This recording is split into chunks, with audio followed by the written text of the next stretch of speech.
Have you ever slept hungry at night, not knowing when your next meal would be? Such is our chapter Hunger here, written by Nasira Sharma. So imagine, when you're sleeping at night hungry, when you wake up in the morning, all you want in the world is food. You just want to gobble up everything. You're famished. Or so you say. This chapter deals with hunger and poverty and the circumstances in which they are born. This chapter is set in Afghanistan, a country where internal strife and turmoil and coups are very normal. A country where one person is fighting another. A country where you cannot trust one another very easily on the roads. So let us first have a quick look at the summary of the chapter. Rizwan and Kasim are the two characters in the story. Rizwan is a wannabe journalist. Kasim hawks old clothes to make a living. Hunger and poverty have gripped them both. But Rizwan, with his education in journalism, is better off than Kasim. Rizwan is on the verge of getting a reporter's job in a local daily, but for that he has to conduct 3 interesting interviews and file the stories. Rizwan sets out to the market, looking for someone he could interact with. In a land where criminals and petty thieves outnumber decent citizens, everyone in the street is wary of a stranger. Rizwan stands near a shop and looks around to spot a person he could interview. Soon he discovers his target, a middle-aged man, goes by the name Kasim. Rizwan struggles to draw Kasim out. The latter is reticent and wary of talking to a stranger. It emerges that Kasim is a shelterless, landless person who has left his family back in the village. So till this part of the summary, we understand that the country is badly in turmoil. Nobody has money, nobody has food. Everybody is like sandwiched between coups and between the power rivalries. Here we have 2 characters, Rizwan and Kasim. While Rizwan is literate and he has a degree in journalism, Kasim on the other hand has nothing, but he just hawks old clothes and he just sells them to people who need it. And just imagine for a second, if you sell old clothes, I don't think that you would get that many buyers, right? So that means he makes a very paltry amount. So in such a scenario, where Rizwan is looking for people he can interview for the newspaper and Kasim is just roaming around in the market with a very sad life in his past, and as he hopes it would be in the future, as gloomy as it was till now. So this is the scenario till now, and Rizwan is just standing and he is looking for somebody to interview. But as I have already told, everybody was wary of a stranger. Nobody believed a stranger. So everybody is not willing to talk to him, and neither is Kasim. Let's go on ahead. Rizwan mentions about a government scheme to assist landless citizens like Kasim stand on their feet again. Kasim evinces little interest in those information. His father and grandfather had no land to till, so they toiled as landless labourers till their limbs failed. He has a small boy as son. He would assist his father in the hawking business as soon as he turns 5. Kasim has lost all appetite for the comforts of living. Rizwan can retain Kasim no longer.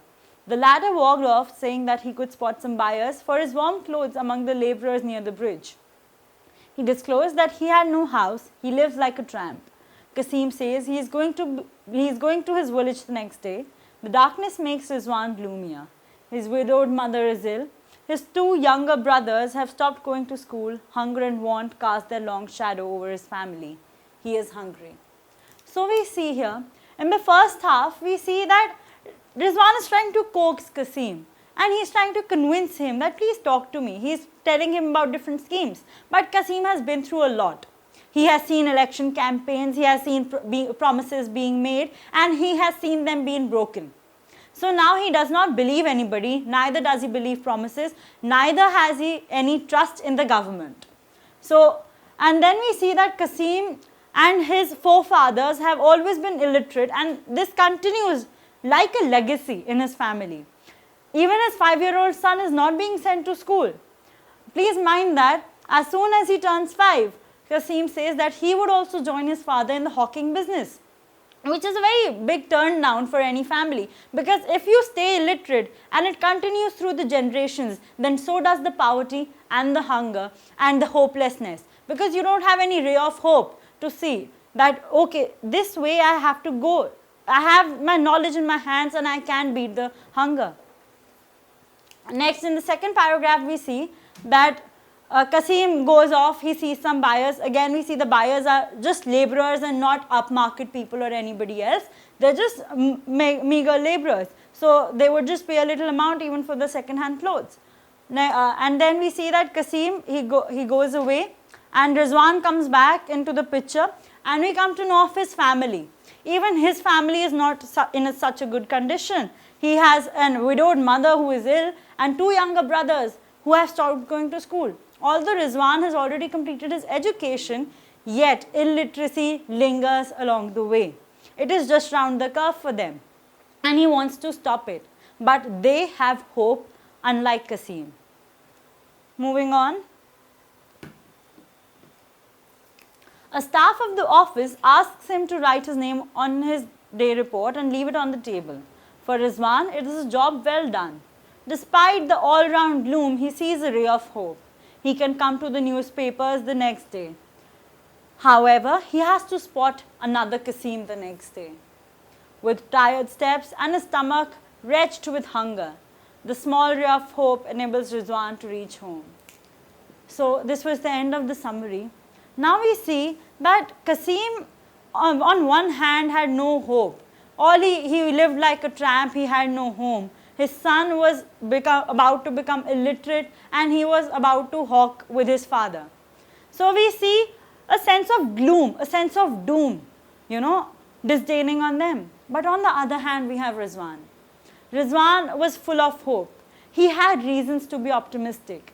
He just had to work hard. He knew that, okay, I may not be able to overcome poverty and become rich, but he knew that he would be able to get out of hunger. And again, there is a very important part that we have to realize here, that hunger had stricken everybody equally and nobody was left out of its clutches. Now let us quickly see a RTC based on this chapter.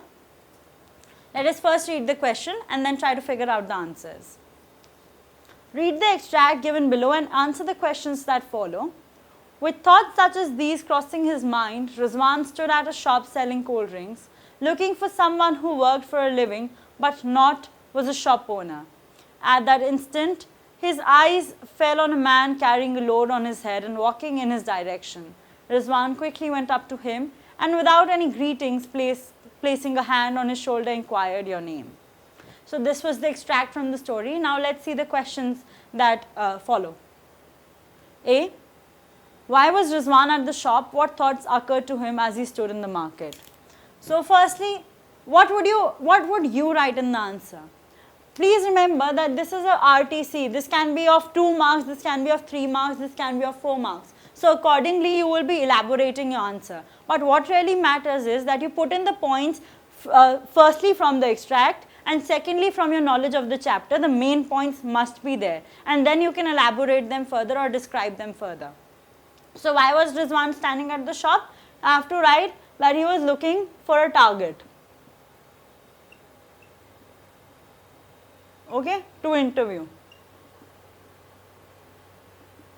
Once this is there in your answer, then may it be a 1 mark answer or 2 mark answer, you can elaborate it further. Okay, let us say it is a 2 mark answer, then you will have to write the background of it as well, that he wanted a job at the newspaper, and for that he had to interview 3 citizens, and for that he was looking for a target, and he thought that he would easily get a target in the market. So for that reason he was in the market and at the shop. Okay, but this major point should be there. Next is, what thoughts occurred to him as he stood in the market? Okay, so what thoughts? We see that in the extract his eyes fell on a man carrying his load. So he thought of taking an interview.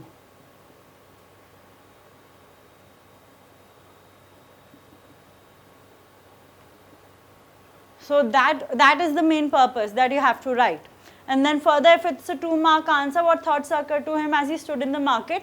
You can also mention about his personal life, that he was hungry, he thought of his family, which was still, in hunger, and all the disdain had fallen upon them.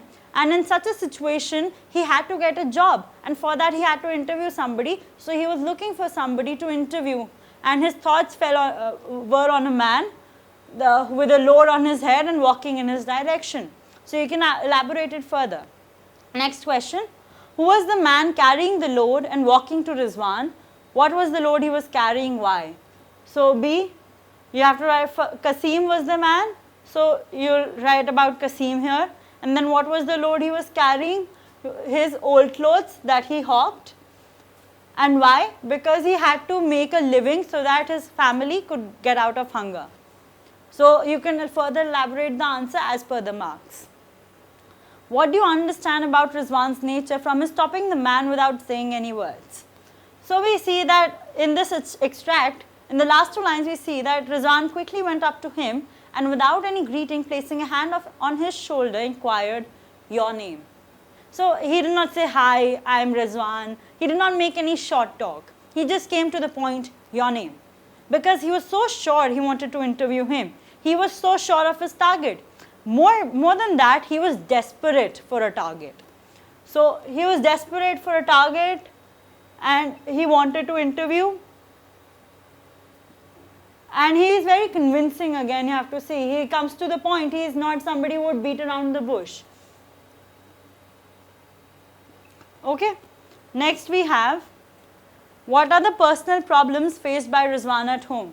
Again, this might not be in the extract, visible in the extract, but you will have to understand that although you have to take the answers mainly from the extract, but you will also have to use your own knowledge of the chapter to answer the questions. So you know that his mother, his widowed mother was ill, and his 2 younger brothers had left their education. So you'll have to mention it here. Next, so widowed mother, uneducated brothers.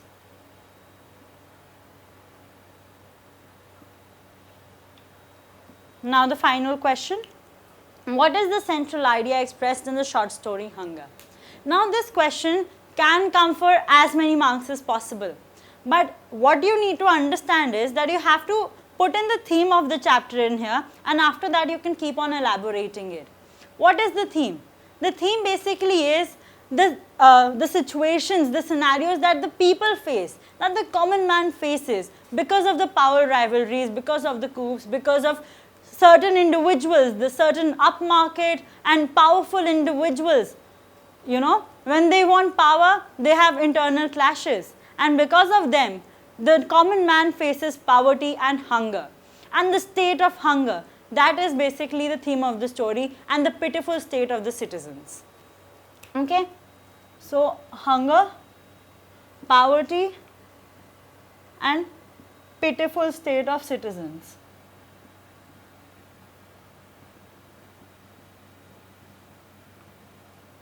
So this would be about the RTC. Next we will be discussing the